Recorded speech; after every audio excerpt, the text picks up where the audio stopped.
am so excited to interview Robert Gene Smith, not only because he totally changed my life. Like I didn't know the basic thing about emotions and how I actually am creating a whole outcome for myself based on my own thoughts. And I certainly didn't know what to do about them. So if you're feeling a little bit lost, like, what do I do with all this anger? I don't know how to not be angry. It's their fault. Like, what if everyone else is always treating me this way and I just have bad luck? This is your day to learn something amazing, right, Robert? Oh, yeah. Awesome. So thank you for joining me, Robert Gene Smith. He is the founder of Faster EFT and Utaptics, brilliantly put together NLP, hypnosis, and tapping into a form that is understandable and logical. And it made so much sense to me that as soon as I heard it, I was like, oh, no wonder why, right? Mm-hmm. Yes. So tell us first, why do people get angry? Well, anger has many different angles of producing. Generally, if you just say anger, I'm angry because you're violating my rules. You're doing something I don't want you to do, or you're angry. And anger is a self-induced program. So it comes from many places. One, you're angry because you grew up in an environment that trained you to be angry. You got a pissed off parents, your brother's angry at you. And so we actually learn how to produce whatever it is that you produce. So if you, and then it's sometimes, anger is a self-protective program. It's a survival system based on what it is that you have within you. So people are truly justified in their anger because of their programming. Right. So we learn to create our belief systems and anger towards ourselves, anger towards anybody. And again, it's usually mirrored by other angry people. So we just almost like a robot, really. Right. And how do you know that? Because you said self-induced, and then you're saying we're just reproducing it. Like, how do you actually know that that is what happens to us? Well, again, if you understand the simplicity of the mind and how the brain works, outside of any theories of why we have problems, all this stuff, you have a natural operating system. It's called the limbic system, which is the brain operating system. And so it captures, and you learn to have a certain set of rules. You learn how to act in certain ways because you have people you watch and witness who act angry or happy or whatever it is. And so it becomes a survival skill written on the cortices of the mind. And so with this information, now you have a code of action. And again, you're angry about something. And so if you break it down, you're angry because, one, you want to protect yourself, you feel violated, or you just don't like what people do. But it's generated from memories, generated from internal representations. And sometimes it's a repeating pattern that, again, like you've learned, I mean, some kids are just angry and upset and they just don't like things, I don't know, I'm the oldest, but are you the oldest in your family? Yeah. So it won't work with us, but let's say because we're probably the one who's guilty, right? But usually, like if you have the oldest child and then another child comes in, born after you, a lot of times children, the older ones, are angry because of this other one took your place. So why would they be angry? Well, one, now they're no longer important. They feel like the other child's more important. There's jealousy, there's envy, and you want to end it or get even, or you're just frustrated, and then you take it out on the other sibling. Now, this happens a lot. You can also grow up watching and listening to people who are angry about their job, or angry about the weather, or angry about the politics. Right. As a child, we learn this, and we create what you call a value system, an identity, and an operating program. And then you just do it and not even know why you do it. You just do it and you think it's normal. So this is how it actually works, Right. So do you have any examples of, like, we call them triggers. A lot of people that are angry are like, I was triggered. Do you have any examples that show how a trigger could be linked to a memory? Well, oh, you know, You always have some great stories. uh, well, when this comes to mind, it reminds me. I work with a lot of people, you Right. know, and there's a video on YouTube. Actually, I was in The Hague in in Holland or the Netherlands, and this woman comes up and she's fully justified in being angry into abusing her husband. Really, really torment this poor innocent man, and yet you ask why. He says because he deserves it. I said, okay, why does he deserve this? Well, come to find out, she's actually acting from a belief system that she learned and how her dad acted. So now she's taking on the dad's role, even though she's the woman, and she's also giving to what it is that she feels inside of herself. So again, Mhm. it's really about self. It's about our own emotional traumas, our own emotional fears, and our own emotional issues. So there's Right. lots of things. You know, you're angry. Why are you angry? What is the reason behind your anger? And there's a self-protective reason, you know, like why would you hate something? I hate blank, whatever this is. Well, the reason why you hate it and you're angry because of it. And anger usually wants people to join them, you know, Yes. join me in my mission. I hate whatever this is, you know, and so they create and smear this thing around, you know. It's kind of bizarre, but that's just how it works. And then they put emotions in it, you know. It's like you know, because I'm on a ranch now. I have, you know, like 20, 30, let's say 30 cows. Never Mhm. had cows before, never had anything like this. And so um, a lot of people, you know, let's say, well, why do you have cows? Well, because I like cows, you know, cows are cool. You know, you breed them, you raise them, and you eat them. And people go, oh my God, you're going to eat those cows. You're so evil. Why would you eat cows? You should eat carrots. And of course, you know, and so people, and they say, well, why do you have this feeling? Why do you have this anger towards people who eat meat? Well, there's a reason, because say they watch videos of horrible, scary stuff, or they give emotions to things.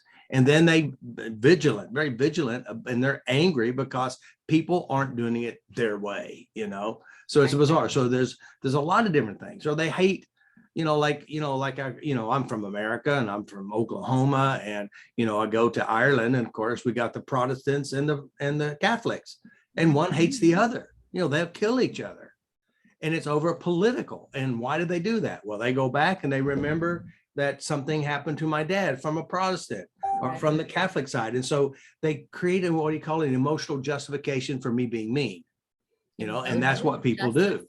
And you justification. look at, like, I'm from America, of course, the English came to America, Mhm. and of course, they have Native Americans here.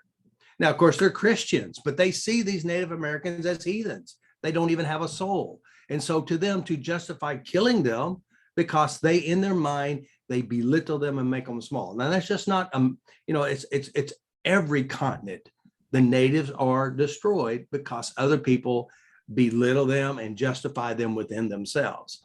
So they hate destroys not only the one who produces it, but also the one who receives it. So Right. you take a wife or a husband angry or towards her husband or wife, it's an endless miserable loop that we pass down to our children. So there's a Mhm. lot of bizarreness to hate and anger and frustration. And everyone who hates has a justification within their own mind Right. based on their own personal references and experiences. And why hold on to that justification? Like, what benefit is it that somebody would keep doing that? Well, it's very simple. It's survival. Mhm. Pain drives it in survival. You take someone who will kill somebody over a pack of cigarettes. Why would they do that? Or why they kill someone because of the wrong color or the wrong religion?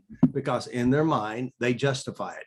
And, there's groups that are, why would a group meet together and it's, I hate my husband group, or I hate men group, or I don't like whatever it is. It's an emotional justification and a linking to family and connections. And Linking. logically, we know it harms us, but we still do that. And Yes. it's like your own self-esteem. You look in a mirror and you curse yourself. You're like, God, you're so ugly. I hate my wrinkles. You're fat. You're this, you're that. And that's a self-cursing. And logically, we know it hurts us, but you still do that. And why do you do that? Because of experiences and emotional trainings. Mhm. Yeah, that's exactly what I was going to ask. Like, we know it's bad for us. Like, we lose our spouse, we lose our family, we lose our job over this anger, but we can't stop. Yeah. We don't Well, think we can stop. but you don't know how to stop. Right. I mean, I mean, it's about emotional intelligence. And then if you release the emotional hurts and the reason why you hate something, or the reason why you fear something, or the reason why you dislike something, if you release it. Now, the reason why people hold on to it, because it is survival. It's an identity, it's a value system, it's a family connection, it's a group connection, you know. And again, you want to be a good member of the family, or you a good citizen of the I'm angry group, you know. Right. So But, it's really about belonging, kind of. well, there's a belonging there, but it's almost like the thermostat on the wall. Like, say, for example, you're coming from an angry family and you have that level of anger is right here. It's what you're comfortable with. And let's say you go to and you meet another person or another group and their anger level is much higher than yours. Either one of two things: either you'll improve your anger or make it stronger, or you'll say, they're a little bit intense. I want to go back to my normal anger, you know. And of course, if it's lower anger, it says it just doesn't feel comfortable. I got to find my people. And that's the bizarreness, is like relationships, you know. If you raised up an environment and you had a certain type of relationship, like, say, for Kathy, for one, she was abused, physically abused, emotionally abused, sexually abused, and then she left. And of course, the abuser was, you know, a stepfather. And then she gets into a relationship, she'll probably find another abuser so that she feels normal. But if she finds someone like her husband she married, he wasn't abusive. It was non-abusive. Guess who had to be abusive? Her. She was. So now he becomes the little victim, her, and now she's the abusive one. So there's a flip-flop. But once you change the hurt, the anger, the frustration, the abandonments, whatever's there, Yep. then your thermostat on the wall will adjust to a healthier environment. Right. But you can't change it unless you change what causes it, which is memory. Yes. And I remember first hearing that it's your memories. And for a while I was like, but what is it that's bothering me? Like, I wasn't sure. I knew that there was a major memory that was bothering me. But I had no idea that it was impacting me presently, except I think you said something about what you're repeating in your own mind, you're doing to yourself.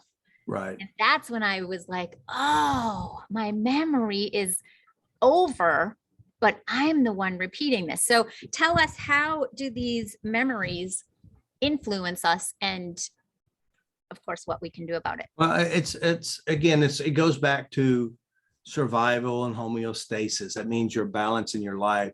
And what happens is we have experiences, and of course, the limbic system, the operating system of your whole system, captures this information, organizes it in your cortices, and now you build your self-esteem. Now, self-esteems come from your esteeming self, which means if you have memories of being abused or being put down and belittled, you will use that to esteem yourself. And then you're going to go on the outside, try to do things outside to try to boost your esteem up. But this inner programming wins, Right. because you're trying to do it outside and not changing the inside. So if you change the memories on the inside, you change it. So some major rules that I created about memory. First of all memories inside your head is not real today. Right. It's just written information on the cells of your mind. Memories are not stuck real and permanent. They're always being adjusted, and you can turn them into bad, make them worse, or you can take a good one, turn it into bad, take a bad one, turn it into good, if you're skillful. So memories are very malleable, and the brain naturally updates memories all the time. Its purpose is for survival, not actual fact. And so if you go and change a memory, you're not changing the past. You're changing what you hold in your mind, and you're changing what your mind will give back to you. That means your brain will recycle whatever you hold. So if you, just like the woman said, I just don't understand it. Why do I keep dating men who are abusive to me? And she said, I was never abused. She said, it didn't make any sense. I said, do you know anyone in your family or your life that was abused? She said, oh my God, I'd see it all the time, every day at home. My mother would abuse my brother, or my wife, my father abuses her wife, my mother. And so she watched it, and yet it went inside of her mind, and it became a program in who we are, how we are, and how you operate. So Right. since she has the training, she's like going to the university of how to do, how to have a relationship. Yeah. It's encoded in your mind. And now you're going to look for someone to fit your world. Right. And the only way to get a better world is you got to change the memory. So another big thing that I really, really, really changed me. Now, again, my philosophy is I'm changing the world, starting with myself, because I got problems, I got to fix me. And then whatever I learn and whatever I do to me, I'm going to share with you. And that's my whole philosophy. I'm going to change me, and I'll share with what I've done, and hopefully you'll change you too. All right. So that's with it. So one of the biggest things that I really, really got, and it really hit home, and it's the foundation of all of our problems. And that is, every person in your memory is truly yourself. Because Yes. your parents cannot fit in your head. Your head's too small. Say it again. Every person inside your mind is yourself. And we go out and we want to change our parents. We want to change this. But the truth is, you need to change yourself. The law of attraction says you attract into your life what you hold, memories. Now, again, you take the law of attraction and you want to put something in. Guess what? This is not in. You want it in, but it's not in there. So what I'm saying is, go inside, change what's in there to what you want. And when you change memories, you're not changing the original event. You can't change something that doesn't exist. You're changing what your brain will use on you. Exactly. And use on other people. So go change all memories. And of course, you want to change your parents inside your head, because remember, those parents inside your head are not your parents. These are how to have a relationship, how to act, how to perform. So if you was a physically, emotionally, or sexually traumatized, and you have the memory in your head, you're all actors and all players in the memory. Yeah. And it's over. It's not real today. Yes, it happened, but it's not true today. It's just Memorex. It's not real.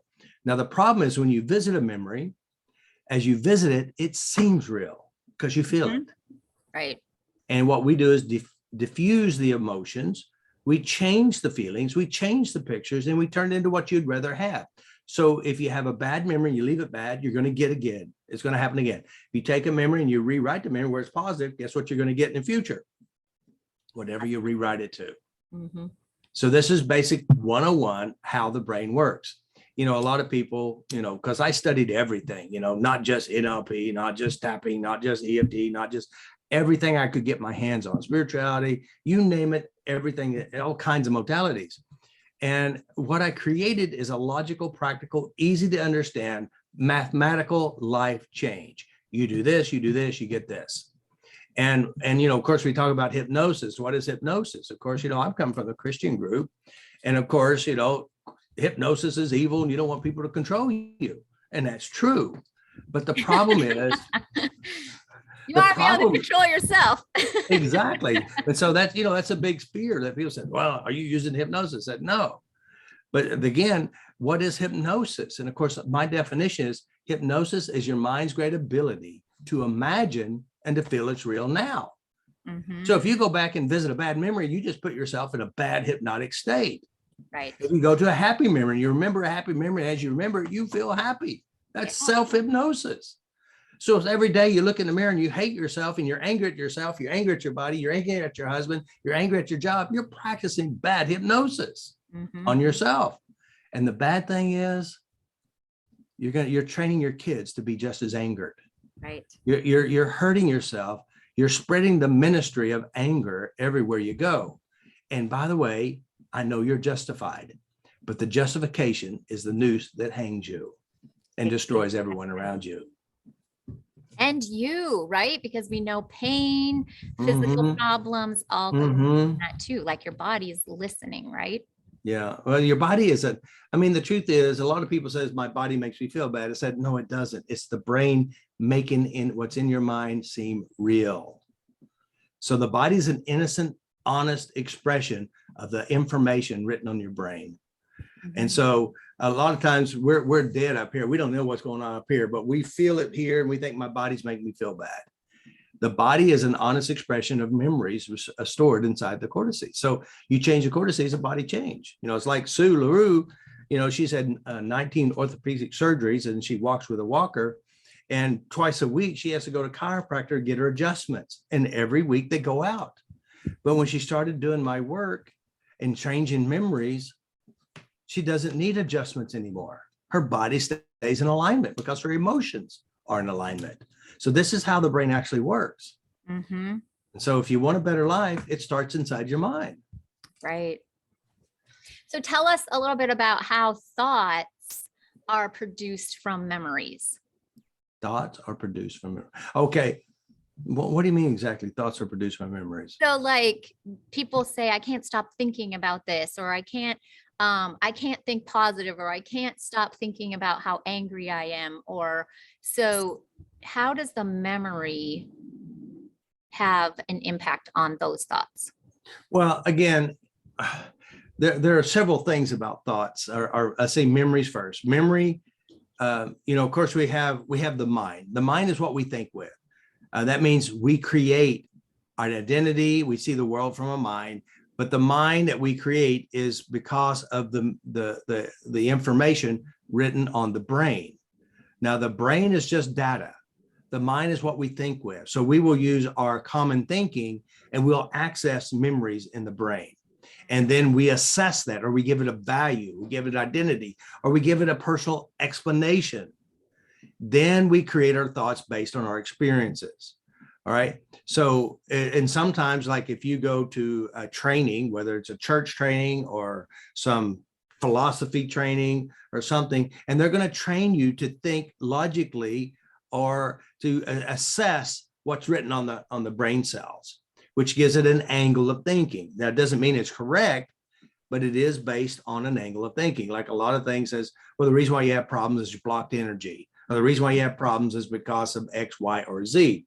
And that's not really true. The reason why you have problems is because you're skillful and talented and you're using the information written on the cortices to create an undesirable outcome you call a problem. But in my world, it's a great success because of the information that's written in your brain. So our thoughts are using the information on the brain and our trainings or assessments of why it's there.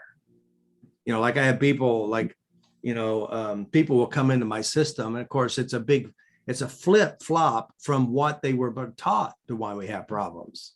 We point outward. The reason why I'm screwed up is because of my childhood. And I say, it's not because of your childhood. It's because of how you encoded your childhood. Because, we have 5 kids, they have the same dad, same basic experiences, and yet they say and talk about the person 5 different ways. Right. Because of how we encoded it, how we represented it, and how we hold it. So anger is the same way. Why would one child be angry and the others aren't? Because that child's jealous because you got more attention, or they felt, not important, or whatever that is, because of their own information. So their thoughts are generated by assessments of what's written in their mind, or what they've been trained to see things. Interesting. All right. So we talked a little bit about how memories influence our anger. And so from that point, you talked a little bit about how to change the memory.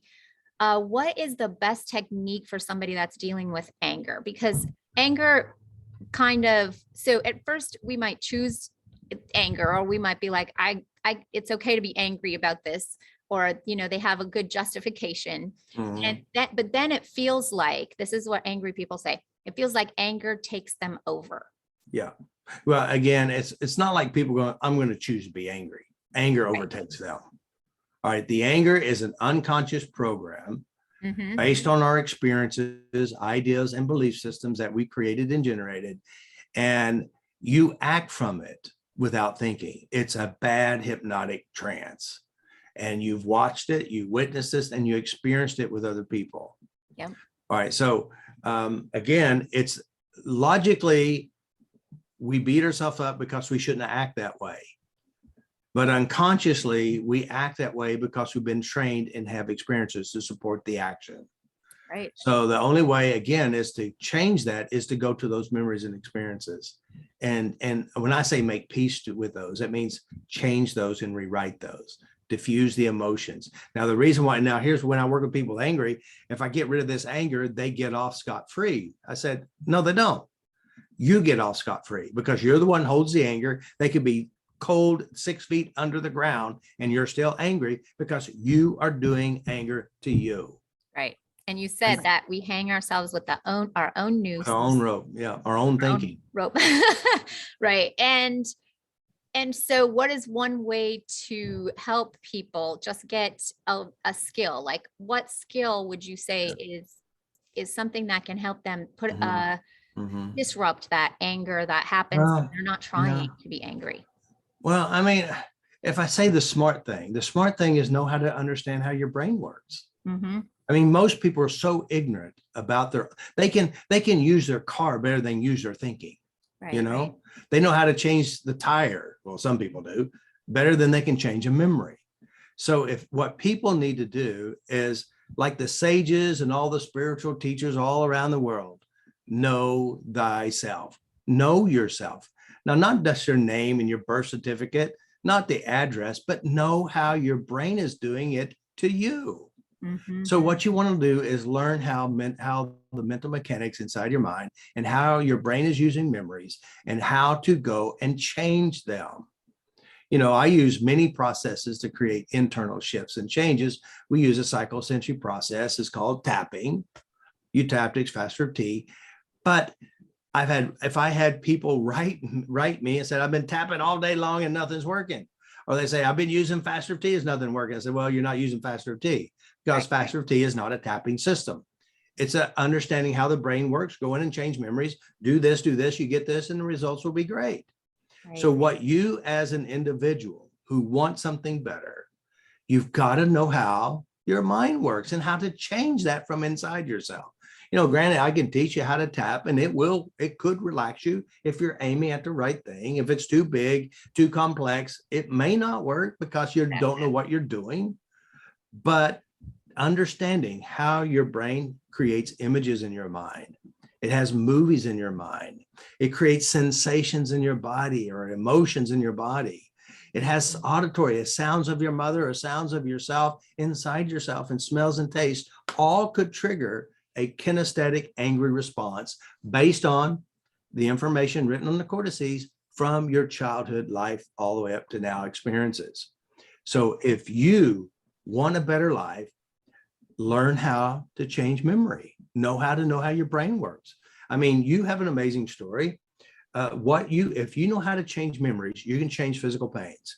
You know how to change, you can improve your relationships, you can improve your health. You know how many people will come to this with severe, real, documented, blood-tested, blood-proven diseases, blood-tested, proven, gone. Mm-hmm. And even like your story with your knee pain. Yep. You had a real knee pain, you're going to go in surgery, you change memories related to probably relationships, I don't know what it was. And I guarantee you that your body changed and your life changed. Right. It was incredible. And so surprising to me that it is the memory, but it makes so much sense because when we react and we're not thinking, like my thought was always, where does this come from? Like I was always questioning, how come I just did that? Like what would make me do this when I'm not like that, or I'm not thinking this way, or, and finding those memories that are key to my programmed behavior, which was, exactly the sensations and the visual of what I had seen as a child. Not that I wanted to be that way, but because it was just a program, an automatic response. It's a learned experience, learned programmed experiences from your past. Yeah. I mean, I know my system is not a religious system. It could be considered spiritual. My personal trainings and my personal experiences is Christianity. And, it's interesting what Jesus had said, something like this: let the dead bury the dead. Mm-hmm. Now, what does that mean?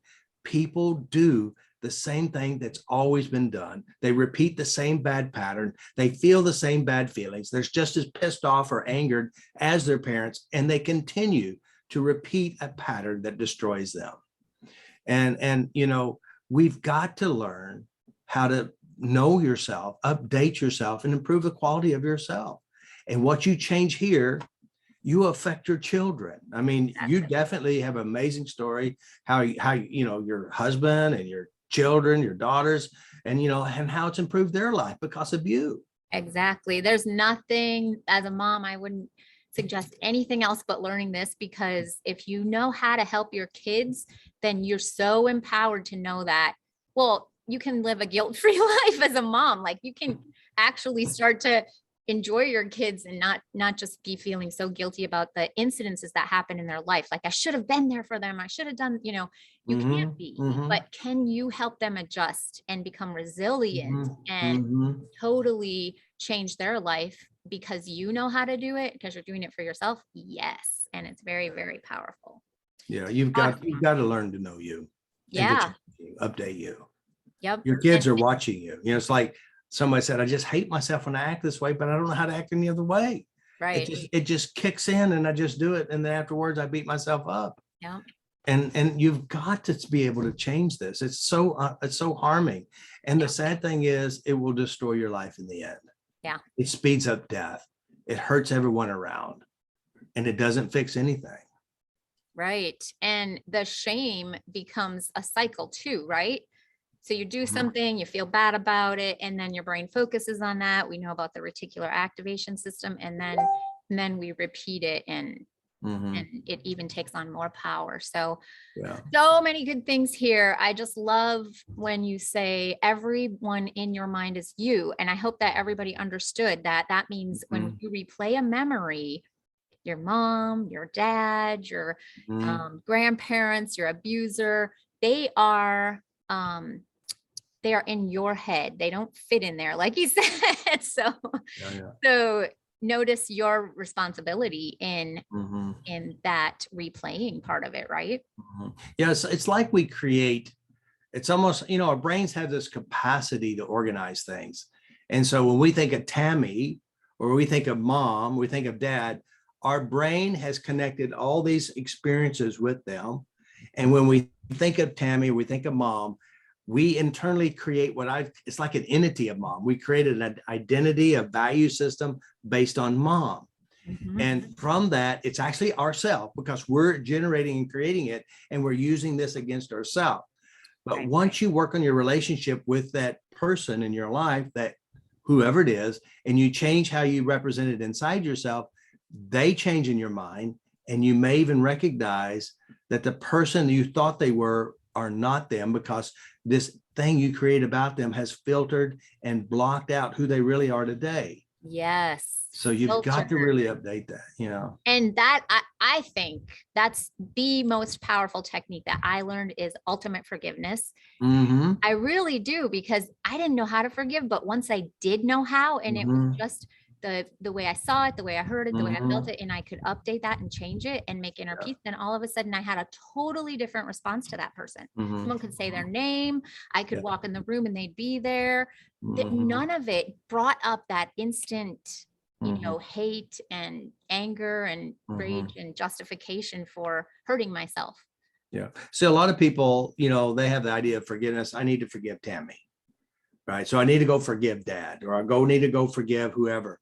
But the problem is, that's not ultimate forgiveness. That's you think you need to forgive them, and that's not the case.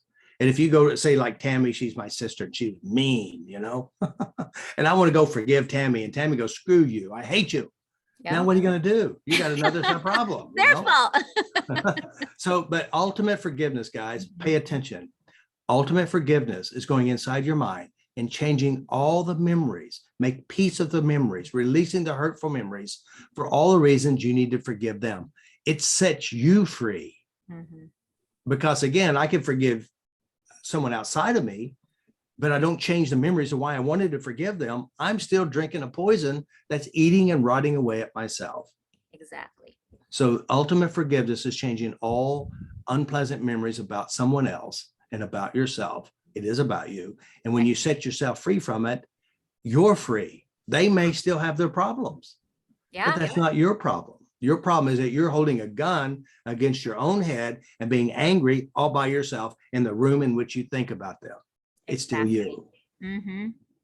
Yes, and it's the most powerful thing for effortlessly changing your behavior towards Mhm. somebody. Yeah. It's how many times I've had this happen where I'm working with somebody. I'll use you, Tammy, as an example. So Tammy, she had a brother that she couldn't stand. I mean, he was so mean and traumatizing and all this stuff. Hadn't talked to him in 20 years. So I'm just working on Tammy and how she represents her brother. Do you have a brother? I do. Okay. I didn't know. Not living Anyway, right now, but he not but living on earth. yeah, that's okay. So here it is. You go, and so we address brother. And in her mind, I mean, it was anger and rage to her brother. And when we're done, she sends love and peace to her brother. Exactly. And then the weirdest thing ever happens. Her brother writes her on the phone, writes That is her, so sends an many email, times and with get a phone clients. call. Yeah. Beautiful. Yeah. One of my practitioners, she was sexually abused by a brother. And she moved to a different continent. And, he always said, I'm going to come and visit, never did. And so I did a session on her and I cleaned up all the abuse and all this stuff. And so her brother calls and he says, I'm gonna come and see you. She says, okay, sure. She thought, he ain't gonna come. Well, he Right. comes and they travel all around Australia. They had a great time and all this stuff. And they pulled into the driveway and it was really quiet. And she looked over at him, he was crying. He goes, she goes, what's wrong? She says, I hadn't seen you laugh since you was a child. And she reached over and tapped him on the leg and said, listen, those painful days are over. I'm free. And when she went in the house, she came in and wrote me a testimony. She said, I would have never believed the impact and what you did for me those 2 hours, but Yeah. so much has changed in my life. And so it is imperative to clean up the hurts and pains. And I'll finish with another story. Of course, I do a lot of private sessions, and this woman's been seeing me many times, and she comes in, she happens to bring her friend with her. And her friend said in the middle of the session, why don't you do the big one? And she goes, and she starts crying. No, I can't do the big one. I said, listen, you don't have to tell me anything about it. You could just do it in your mind and I'll help you with it. So I started working and cleaning this memory. And by the time we're done, she couldn't even say what it was. It was so impactful, so strong. And when I got done, she said, when I was 17 years old, I got pregnant. They put me in a home and I had a little girl and they took that baby away. Now that was the most strongest, painful thing. She says, I'm okay. Because she never could talk about it. There was a deep, dark family secret. Yeah. They took her away. And next session she came in, she had a smile from ear to ear. She said, you won't believe this. My baby was looking for me. Oh. She says, I'm moving. I'm going to Louisiana where my baby is about to have a baby.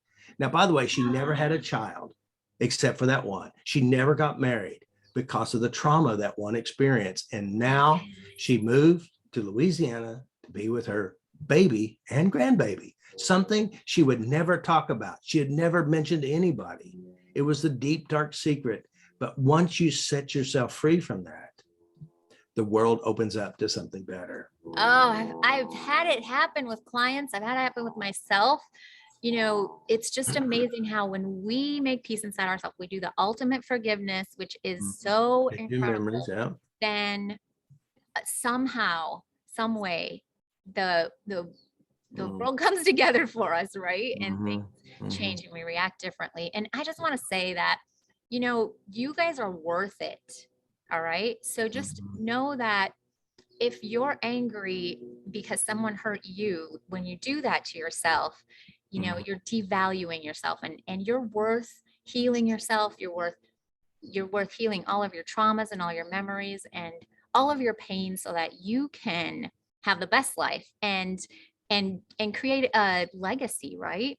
Create a legacy that your life meant something more than just bitterness and anger and rage and hurt.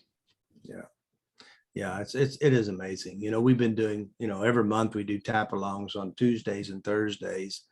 And last night we had this amazing, this woman at 10 years old, she went to the doctor and they put like a long tube into her urethra. And it was such an emotional trauma. I mean, it's like 40 years ago, and she's just Yeah. a severe trauma. And by the time we got done, it was gone. It was massive. And we did it within 20, 30 minutes of something that's been dragging and tormenting her whole life. And we Yeah. cleaned this up. People need a way to have something better. You know, the angers, the hurts, the emotional traumas. It's time to be free, really. Right. And so, you know, as you know, Tammy has, you know, went to my training. She's an upper level practitioner. She helps people. And, you know, one of the courses that she started with was You Can Change Yourself. Mhm. One of the biggest problems I see with people, they don't know how to change themselves. They don't know how to get something better because they still believe the past is real. They still believe everything inside their head. It still torments them. But as Tammy says, you have a daily skill to clean yourself up, to keep moving forward, to let things go when things are bad and not suffer anymore. Exactly. Exactly. And it's a powerful system that works. We use it, and sometimes it just like you get all teary-eyed, like it feels like a miracle. And when you Mhm. do that for yourself and you have that skill, and when your whole life changes, now you're not reacting in angry Mhm. ways, now you're not feeling out of control, and you don't have that childish reaction anymore, because that's what it is. It's a memory. You act like, Mhm. you act like a child. Then you really are free, and your relationships totally change, and you can connect and love and live the life that you deserve. It's time. It's time for something better. I'm telling you. It is. Yes. Awesome. All right. Well, thank you all for watching, and just know that you're loved, you're worth it, and go in there and get those memories changed and let your life be transformed. Yeah. Let me say one more thing. You're stuck with you. You might as well learn how to love you, like you from within you, because what you hold inside, you're going to do to yourself and you're going to do to other people. Today's the day to make a decision. It's time to love yourself, like yourself, be kind within yourself. Because to be honest with you, everywhere you go, you're there. Right. You're the one who signed up for this.